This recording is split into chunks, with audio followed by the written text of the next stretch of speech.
Perkenalkan, saya Dewi Undaya dari SDN 09 Dayang Suri, dari CGP Angkatan 11 dari Kabupaten Siak. Di sini saya memohon kesempatan kepada Ibu Kepala Sekolah untuk mewawancarai tentang dilema etika. Ini kami sudah bersama dengan Kepala Sekolah SDN 01 Buantan Lestari kepada Ibu Sum. Assalamualaikum Ibu.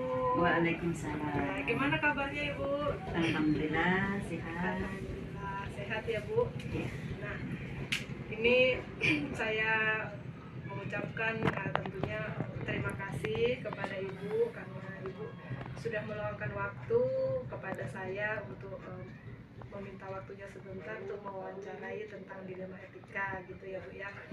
Nah, di sini saya akan mewawancarai Ibu sebagai tugas kami dari tugas guru penggerak di modul 3.1 ini, yaitu melakukan wawancara kepada Ibu ataupun salah satu kepala sekolah tentang pengambilan keputusan berbasis nilai-nilai kebijakan sebagai pemimpin di sekolah tempat Ibu bertugas gitu Bu.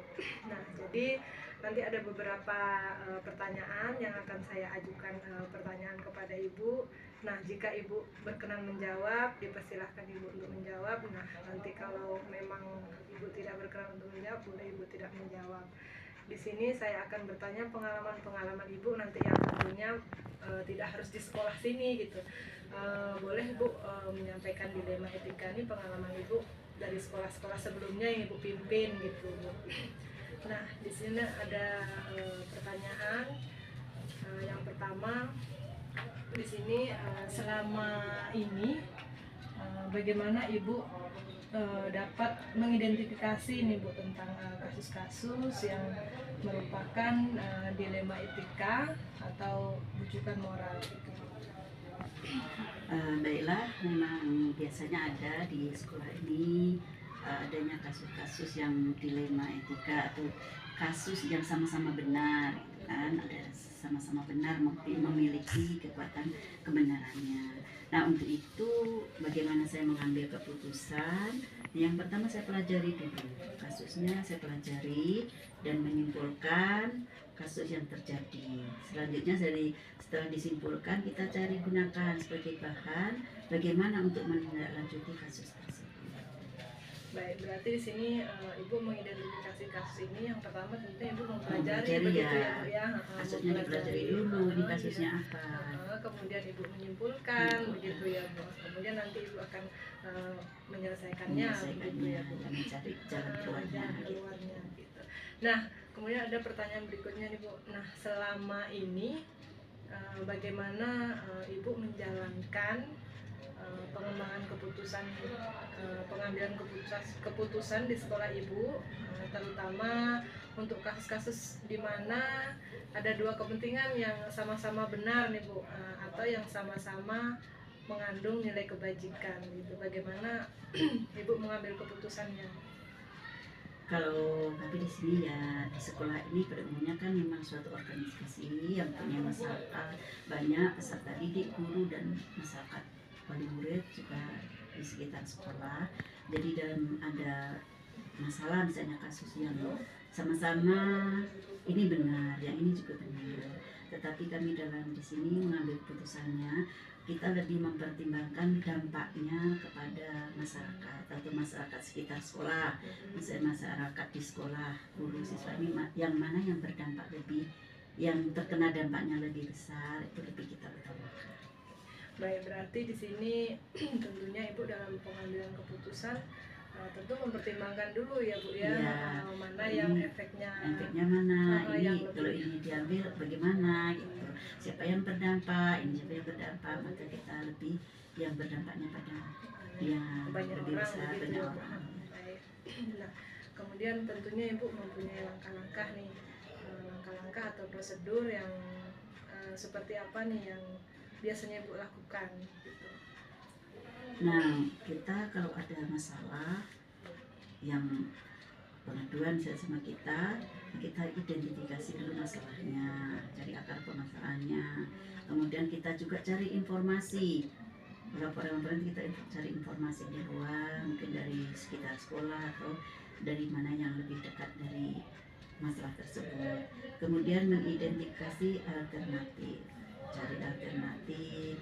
Alternatifnya apa untuk ini? Setelah ada beberapa alternatif, kita pilih salah satu alternatif yang kita ambil untuk menyelesaikannya. Ini setelah kita selesaikan, jadi kita perlu evaluasi atau kita monitor bagaimana keputusan yang sudah diambil tadi dilaksanakan, sudah efektif atau belum, atau perlu ada perbaikan seperti itu. Berarti Ibu sudah memiliki langkah-langkah lah ya Bu ya, tentunya di sini yang Ibu katakan tadi tentunya mengidentifikasi dulu permasalahannya gitu. Kemudian Ibu juga mencari informasinya gitu. Kemudian juga Ibu mencari alternatif untuk dijadikan sebagai evaluasi ke depannya begitu ya Bu. Nah, kemudian nih ada hal-hal apa saja yang selama ini Ibu anggap paling efektif begitu Bu dalam pengambilan keputusan pada kasus-kasus dilema etika ini Bu? Yang paling etik ini itu harus memahami aturan-aturan yang berlaku, adanya berlaku di sekolah, di masyarakat, juga mungkin aturan yang berlaku di negara kita kan ada peraturan-peraturan. Nah, kita harus memperhatikan peraturan itu. Kemudian juga kita juga memberikan rasa peduli sama anak yang mempunyai masalah ini. Berarti di sini hal-hal yang paling efektif menurut Ibu tentunya Ibu harus memahami nih aturan-aturan yang berlaku gitu. Jangan melanggar aturan yang ada. Oke, kemudian juga ada tentunya rasa peduli lah, bagaimana kita jangan sampai orang tersakiti gara-gara keputusan kita seperti itu. Oke. Selanjutnya Ibu, hal-hal apa saja yang selama ini merupakan tantangan gitu atau dalam pengambilan keputusan pada kasus-kasus etika ini? Tentunya Ibu kan memiliki tantangan-tantangan begitu ya Bu dalam menyelesaikan kasus-kasus ini. Nah, apa nih Bu tantangan yang pernah Ibu alami sekarang? Kalau tantangan ini banyak sekali, karena sekarang kita sama-sama tahu ya bahwa norma-norma di masyarakat kita atau nilai-nilai apa ini sudah jauh berubah daripada zaman dahulu. Mungkin ya itu harus kita menjadi tantangan kita menyesuaikan dengan norma-norma yang kita harus mengikuti perkembangan juga, tapi kita tidak boleh meninggalkan norma-norma yang baik yang sudah tertanam dari dulu. Kemudian juga kadang-kadang adanya tekanan dari ya adalah seperti itu adanya mungkin dari masyarakat. Ya kita sendiri tahu ya, kadang kita mengambil seperti ini, masyarakat itu lebih tahu dengan ini. Masyarakat sekarang berbeda sama zaman dahulu, banyak sekali tantangan. Berarti tentunya Ibu memiliki banyak tantangan lah ya Bu ya. Jadi tantangan itulah yang harus yang membuat dilema kita kadang mengambil keputusan begitu ya. Karena mereka sudah warga kita sekarang sudah tahu aturan, sudah ini. Sekarang misalnya guru mencubit sudah tak boleh, mereka berani melaporkannya seperti itu, seperti tantangan yang berat begitu ya. Nah, kemudian nih, apakah Ibu memiliki sebuah tata krama ataupun jadwal-jadwal tertentu untuk menyelesaikan kasus dilema etika?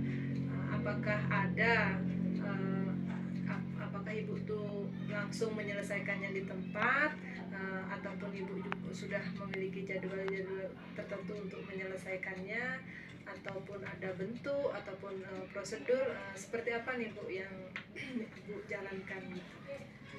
Kalau jadwal tentunya tidak bisa kita jadwalkan ya, karena terus saja kasus ini kan datangnya tidak tahu kita entah hari Senin, hari apa, jam sekian. Kita kasus itu datangnya mungkin secara tiba-tiba dan tidak bisa kita prediksi. Nah, kalau kasus itu misalnya bisa diselesaikan di tempat, kita selesaikan langsung. Dan apabila ada tidak bisa diselesaikan di tempat, mungkin perlu adanya kita memerlukan seperti orang tua, siswa dan sebagainya, tentu kita membuat surat panggilan kepada pihak-pihak yang kiranya bisa menyelesaikan masalah ini. Jadi sesuaikan dengan permasalahannya, mungkin seperti itu. Baik, berarti di sini Ibu tidak menjadwalkan untuk menyelesaikan masalahnya ya Bu, Iya. karena memang benar Masalah ya Ibu Ibu. katakan tadi, karena masalah itu Masalah tidak itu tahu nggak tahu datangnya Heeh, kapan. ataupun entah besok ada masalah atau tidak, itu kita tidak tahu ya Bu. Jadi tapi di sini Ibu berusaha lah Ya, menyelesaikan menyelesaikan. permasalahannya itu tentunya tidak berlarut agar permasalahannya itu cepat Kalau langsung selesai bisa begitu. cepat langsung. Kalau perlu Iya. melibatkan beberapa orang, kita perlu libatkan, kita buat surat panggilan, kemudian kita selesaikan dengan bermusyawarah. Baik. Kemudian Ibu, ada nggak Bu seseorang ataupun sosok yang mempengaruhi ataupun faktor-faktor apa yang selama ini mempermudah ataupun membantu Ibu nih dalam pengambilan keputusan gitu? Apakah ada seseorang atau bagaimana Ibu? Kalau disebutkan seseorang, kalau hanya satu orang, tentu kan seseorang satu ya. Itu tentu tidak bisa kalau seseorang aja membantu kita. Jadi saya dalam menyelesaikan masalah untuk mempermudah, misalnya kita membutuhkan untuk menyelesaikan masalah ini, kita butuh bantuan, misalnya guru yang ini, perlu butuh bantuan orang tua, perlu butuh bantuan komite. Jadi kita sesuaikan juga, tidak berfokus pada seseorang.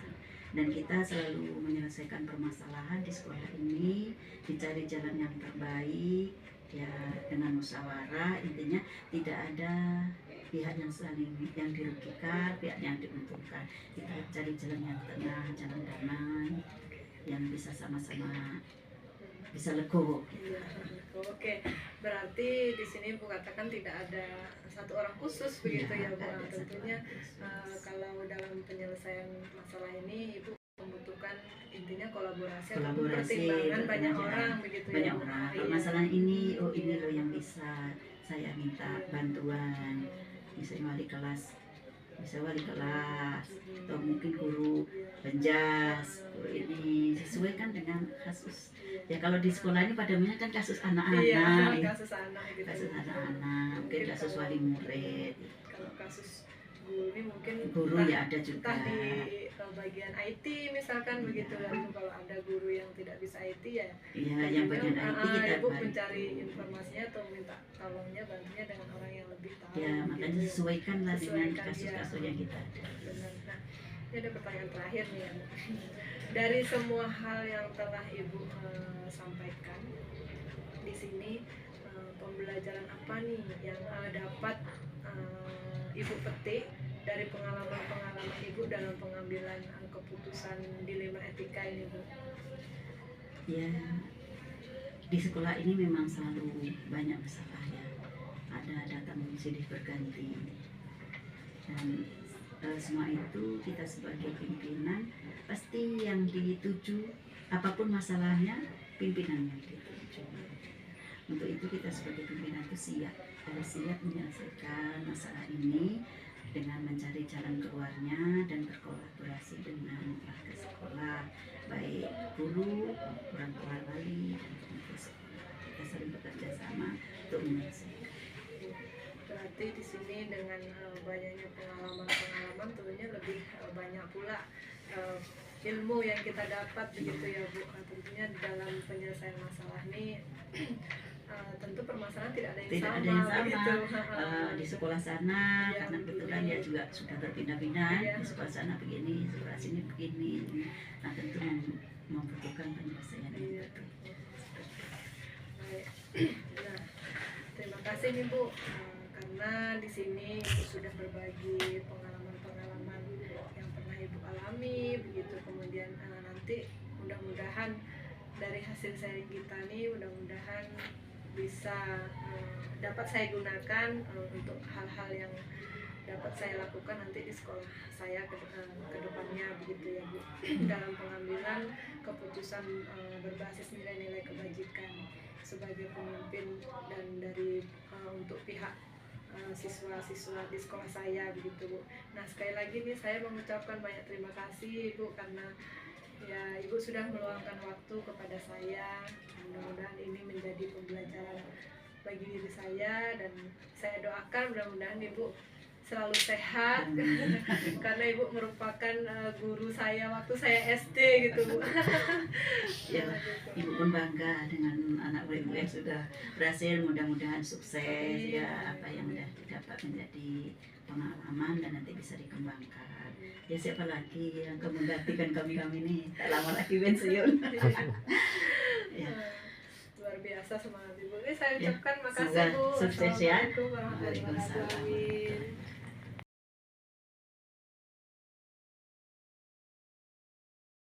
Warahmatullahi wabarakatuh. Perkenalkan saya Dewi Undaya dari CGP Angkatan 11 dari SDN 09 Dayang Suri, Kabupaten Siak. Di kesempatan ini saya akan mewawancarai di mana untuk menyelesaikan tugas demonstrasi kontekstual, yaitu mewawancarai kepala sekolah, yaitu di sini itu sudah ada Pak Sahril, yaitu kepala sekolah SDN 09 Dayang Suri. Assalamualaikum Bapak. Waalaikumsalam Bu Dewi. Sehat Bu Dewi? Alhamdulillah. Gimana kabar Bapak? Alhamdulillah. Sehat ya Pak ya. Di sini saya izin meminta waktunya ya Pak ya. Sebentar. Di sini saya akan mewawancarai Bapak tentang yaitu wawancara dalam pengambilan keputusan yang dimana berbasis nilai-nilai kebijakan sebagai pemimpin di sekolah yang Bapak bertugas, ataupun pengalaman-pengalaman Bapak dari sebelum jadi kepala sekolah di SDN 09 Dayang Suri ataupun yang kepala sekolah yang pernah Bapak pimpin begitu ya Pak ya. Nah, jadi nanti ini Pak ada beberapa pertanyaan yang akan saya tanyakan. Kemudian nanti jika Bapak berkenan untuk menjawab, dipersilakan untuk menjawab, dan sekiranya tidak Bapak untuk menjawabnya juga kami persilahkan gitu ya Pak ya. Bisa kita mulai ya Pak ya? Siap Bu. Ya. Di sini pertanyaan pertama, di mana selama ini bagaimana Bapak mengidentifikasi kasus-kasus yang merupakan dilema etika atau rujukan moral, Pak? Bu Dewi, mungkin seandainya jawaban saya kurang memuaskan, saya mohon maaf gitu Bu ya. Mengenai masalah apa tadi Bu? Mengidentifikasi kasus-kasus yang merupakan dilema etika atau rujukan moral begitu, Pak. Mengidentifikasi kasus-kasus etika, rujukan etika, moral ya Bu ya. Iya. Tentunya kita mengetahui dulu apa itu maksudnya etika gitu ya. Etika itu suatu tindak dan kontak yang kita sepakati dalam melakukan kehidupan kita sehari-hari. Mungkin untuk dalam perumusan ataupun identifikasi masalah etika dan moral ini tadi, saya selaku pimpinan di sekolah dasar ini tentunya mencari sumber-sumber dulu, sumber yang bisa saya percayai, kemudian setelah itu baru saya bisa merumuskan, kemudian baru saya bisa menindaklanjuti ya, atau membuat suatu langkah-langkah untuk penyelesaian masalah. Baik, berarti di sini Bapak mengidentifikasi dengan mencari sumber-sumber yang dapat dipercayai begitu ya Pak ya. Kemudian baru Bapak akan menindaklanjuti gitu ya Pak ya. Nah, selama ini bagaimana Bapak menjalankan pengambilan keputusan di sekolah Bapak, terutama untuk kasus-kasus di mana ada dua kepentingan yang memang sama-sama benar ataupun sama-sama mengundang nilai kebijakan, Pak? Kebiasaan saya dalam mengambil suatu keputusan, saya biasanya bermusyawarah dengan Bapak Ibu yang ada di sekolah saya, yang mana dalam hal ini kami sering mengemukakan kepada Bapak Ibu guru jalan langkah terbaik dalam mengambil suatu keputusan itu kesepakatan yang dari luar bersama. Kemudian kesepakatan ini juga harus dijunjung tinggi dan harus dilaksanakan. Jadi dalam pelaksanaannya itu tidak ada merasa nantinya terintimidasi itu ya, artinya sama-sama senang, sama-sama suka gitu, karena kita sama-sama buat kesepakatan itu tadi dalam mengambil suatu kebijakan itu kayaknya. Berarti di sini Bapak dalam menjalankan pengambilan keputusan yang utama itu Bapak mengadakan bermusyawarah begitu ya Pak ya. Kemudian nanti membuat kesepakatan bersama di mana tidak ada yang saling menyalahkan gitu ya Pak gitu. ya. Artinya sama-sama bisa puas gitu. Iya, gitu. Karena dibuat bersama gitu. Tidak satu pihak aja gitu. Berarti intinya bermusyawarah ya Pak. Bermusyawarah karena semuanya dilibatkan dalam suatu keputusan itu. Baik, nah kemudian yang selanjutnya tentunya Bapak mempunyai langkah-langkah ya Pak ya, atau prosedur. Jadi langkah-langkah atau prosedur seperti apa yang biasa Bapak lakukan selama ini Pak? Masalah prosedur atau langkah yang selama ini saya lakukan itu sering sekali, yaitu tadi dalam selain bermusyawarah juga saya sering memanggil Bapak Ibu guru yang bersangkutan untuk bisa duduk bersama dan sering menanyakan apa masalah, sehingga sesuatu artinya apa masalah yang membuat dia melanggar daripada kesepakatan itu tadi.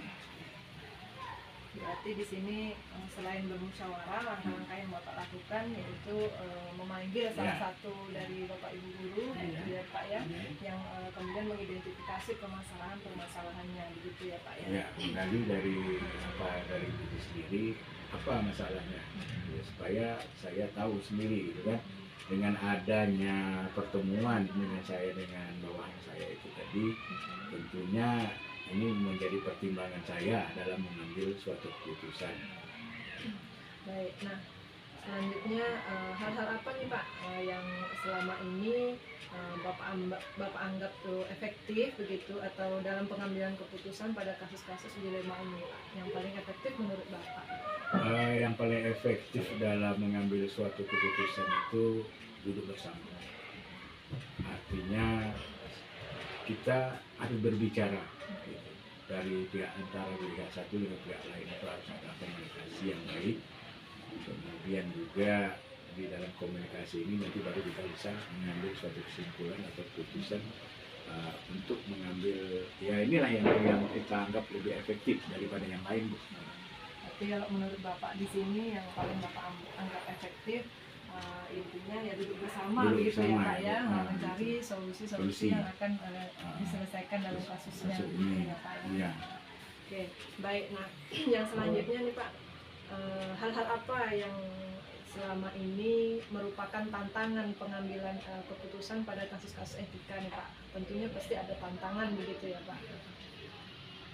Tantangan yang paling berat itu untuk merasa memuaskan kedua belah pihak. Jadi di dalam mengambil keputusan itu yang sangat sulitnya itu untuk bisa kedua belah pihak itu bisa puas gitu. Tapi dalam hal ini tentu saja sangat jauh gitu. Jadi walau bagaimanapun dalam mengambil suatu keputusan itu mungkin ada yang tersakiti atau yang tidak puas dengan kebijakan yang kita. Tapi kita yakin apapun yang kita kebijakan itu demi kebaikan, kebersamaan dalam membangun kinerja di tempat kerja kita.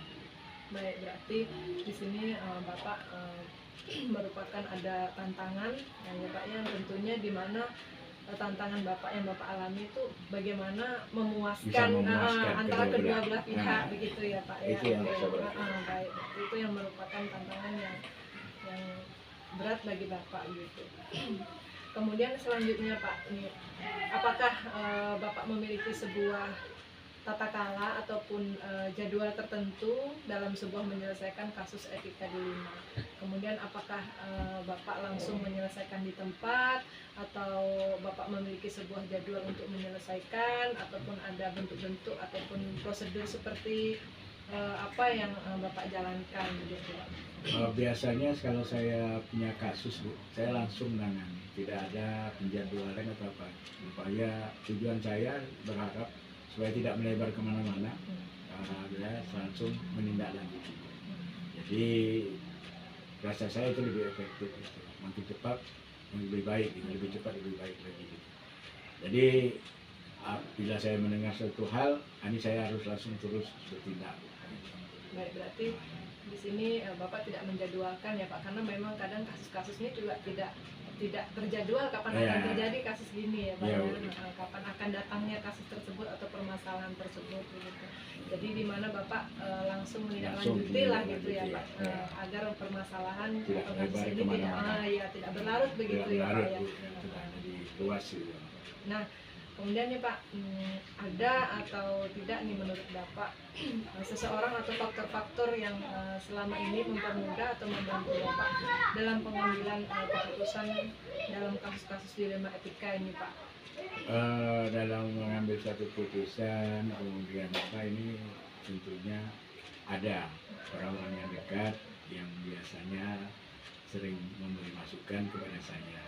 Kita sangat butuh dengan teman-teman atau orang-orang lain yang bisa memberi masukan-masukan untuk persoalan etika masalahnya. Karena kita tahu sendiri bahwa kemampuan kita ini terbatas. Jadi kita berjangan beranggapan bahwa pendapatan kita lebih baik daripada orang itu belum. Yang baik kita belum tentu baik pada orang, apalagi orang yang kita selesaikan masalah etikanya dalam kasus kita. Berarti ada seseorang yang diajak komunikasi, sharing begitu untuk ya, Pak. memberi pendapat Iya, gitu. tergantung permasalahannya begitu. Ya, saya misalnya ada kasus ini, saya Ya. bilang kasus ini gimana baiknya ya untuk kita bisa selesaikan gitu kan. Misalkan kalau IT misalkan, Ah. berarti cocoknya dengan Dengan bapak orang ini yang begitu, masa yang IT tahu gitu kan. Iya, baik. Nah, kemudian nih Pak, nah ini pertanyaan yang terakhir ya Pak. Dari semua hal yang telah disampaikan, pelajaran apa yang dapat Bapak petik ataupun dari pengalaman Bapak mengambil keputusan dilema etika? Dari pengambilan dilema etika ini mungkin sangat banyak yang bisa kita jadikan pelajaran bagi kita, terutama dalam mengambil suatu kebijakan atau keputusan yang kita buat terhadap sesuatu kasus. Ini menambah suatu pengalaman kita gitu ya. Jadi mungkin pembelajaran yang tidak belajar melalui pengalaman gitu. Jadi ada beberapa kasus sudah selesai, mungkin muncul masalah seperti ini. Inilah yang membuat kita makin dewasa lagi gitu. Makin bisa menyelesaikan masalah. Makin banyak kasus di suatu sekolah itu makin bisa membuat kita makin dewasa dan makin banyak juga pengalaman kita tentang penyelesaian masalah. Jadi intinya semakin banyak pengalaman kita, semakin banyak pula wawasan yang kita Ya, dapatkan wawasan begitu terkait ya Pak dengan ya. adanya permasalahan Iya. kasus etika ini. Nah, baik Pak, terima kasih karena Bapak sudah berbagi pengalaman-pengalaman Bapak pada hari ini. Semoga nantinya saya dapat menggunakan hal-hal baik yang saya dapatkan dari Bapak gitu ya Pak, untuk mengambil keputusan berbasis nilai-nilai kebajikan sebagai pemimpin dan berpihak pada murid di tempat saya bekerja nantinya ya Pak. Nah, sekali lagi saya mengucapkan terima kasih kepada Bapak karena sudah meluangkan waktunya. Sama-sama Bu Dewi, ya saya juga mohon maaf seandainya jawaban saya kurang memuaskan. Itulah kemampuan saya. Jadi mungkin tidak bisa semuanya terungkap tadi gitu, karena ya artinya mungkin nanti setelah Ibu Dewi jadi kepala sekolah, baru tahu seperti bagaimana persis kasus-kasus atau persoalan yang ada di sekolah gitu ya. Kalau kita sebagai guru mungkin kasus kita dengan anak-anak, dengan siswa gitu. Tapi kalau kasus sekolah, selain dari dengan personel kita sebagai guru, juga kita sebagai dengan orang tua murid, kemudian juga dengan siswa gitu. Jadi ada persoalan siswa yang tidak bisa diselesaikan dengan guru, kita juga di sekolah harus bisa juga hadir di tengah-tengah itu untuk menyelesaikan. Jadi ya masalah kepala sekolah ini pengalamannya tuh nanti setelah ibu duduk berjalan nanti muncul semuanya ide-ide segala macamnya dulu ya. Itu dan saya doakan Bapak Ibu sebagai calon guru penggerak mudah-mudahan sukses ya, lulus ya Bu ya. Dan kedepannya saya berharap anak-anak didik ini lebih maju lagi ya, dapat melanjutkan ya, sebagai generasi kami lah untuk nantinya. Bu ya, cukup. Saya ucapkan terima kasih Pak. Ya, Bu. Assalamualaikum warahmatullahi wabarakatuh. Waalaikumsalam warahmatullahi wabarakatuh.